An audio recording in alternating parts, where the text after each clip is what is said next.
Oh, hi, everybody. We're just chatting away. It's live television. Sometimes you're so in the moment that you forget to say hello. Welcome back, viewers, and invite all of you in to my conversation with a fellow who has made a great effort on behalf of our wonderful state. There must be dialogue between people of differing opinions, and as such, for the Democratic Party here in the state of Utah, a voice that has the gravitas to command interest, respect, and consideration, even in a heavily Republican state. It's my pleasure to welcome to the program for the first time Democratic gubernatorial candidate Mike Weinholtz. How are you, man? Good to see you. Good to see you. Thank you for coming. We appreciate you being here. Thanks for having me. How are things going? Are you getting enough rest? Are you staying hydrated?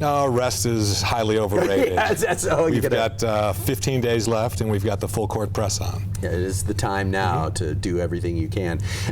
As we were talking a little bit before we just came on camera here, I wanted to ask you a little bit about maybe a little bit more philosophical consideration in this conversation, because you know, in reading about you, about your background, I mean, you're an incredibly successful person to matriculate from where you come from, and I'm an Iowa kid from farm country, so I have a lot of that sort of perspective of like, wow, this is pretty cool. This is a great life. You've been very successful in business. Talk about your thought process and the decision and how you're feeling now after having been campaigning for a while, just philosophically about the need for the very best governor that we can have in our state house. Sure.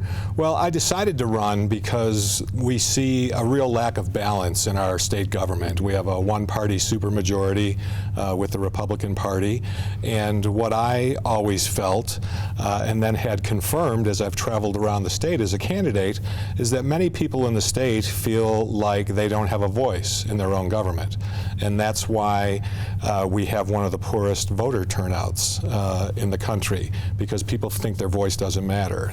And they see our current state government as an insider game, as a rigged game, where if you can write a big check to a politician, or if you have an expensive lobbyist that can speak on your behalf, then your voice is heard.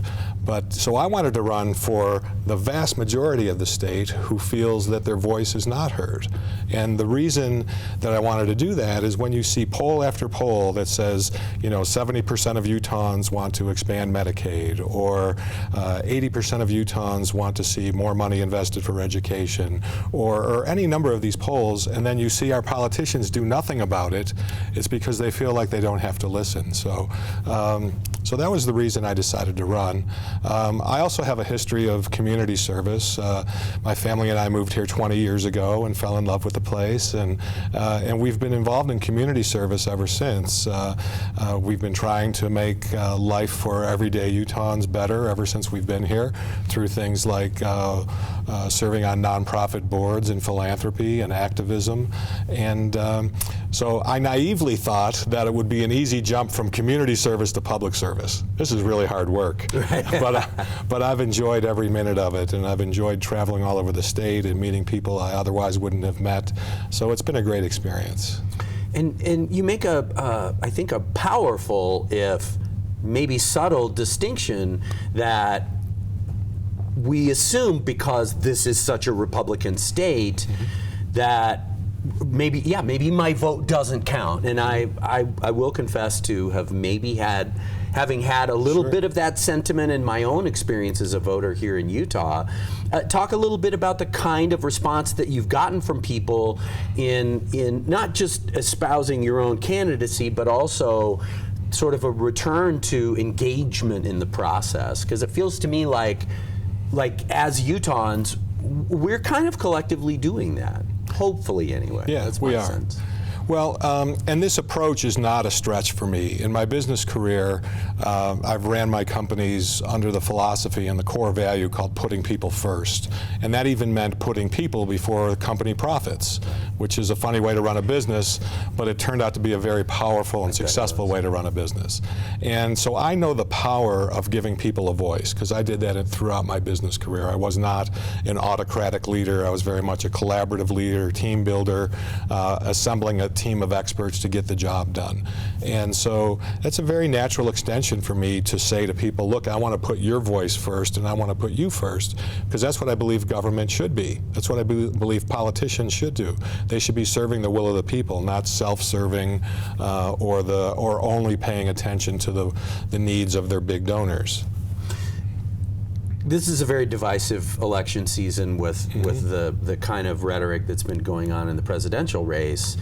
I'm curious what your experience has been here in the state of Utah. Again, I think this goes back to my sense that people are being more thoughtful about their choices, and in some ways a divisive candidate like Donald Trump has made people do that. What has been the message that you've gotten from what I'm sure are a lot of conservative and maybe Republican people who may be willing to listen to a fellow like you who is from outside of the system to a certain extent? Talk a little bit about the response you've gotten from people as far as not just your race for governor, but also politics in the year 2016. Right.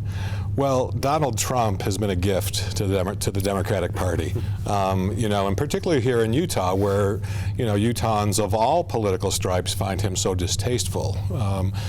He doesn't even come close to representing Utah values, and everyone knows that. So actually, our message has been very well received as I've traveled around the state. The message of, look, I want to involve people. I want to give you a voice. It's important that you do have a voice in your own government, and I want to get you involved. And so that message has resonated really well with people, really of all political stripes. And anecdotally, I can tell you there have been lots of Republicans who have said to me, look, I'm going to vote for you because I think we need balance in our government, and I think we need change. And Governor Herbert is essentially running for a third term, and people feel like maybe it is time for a change. And to me, the best place to bring balance to state government is the governor's office, because that's where the veto pen resides, and that's where the bully pulpit resides. And so if you want to start to bring balance to this very red state, the governor's office is the best place to do that. And our message about how to do that has been resonating very well with Democrats, independents, and Republicans alike. That's fantastic. It's good to hear. Should we take a break? Sure. Come back and talk issues? Yeah, can do it all night. Gubernatorial candidate Mike Weinholtz, he'll be back with me right after this. Please stay tuned. We'll be right back.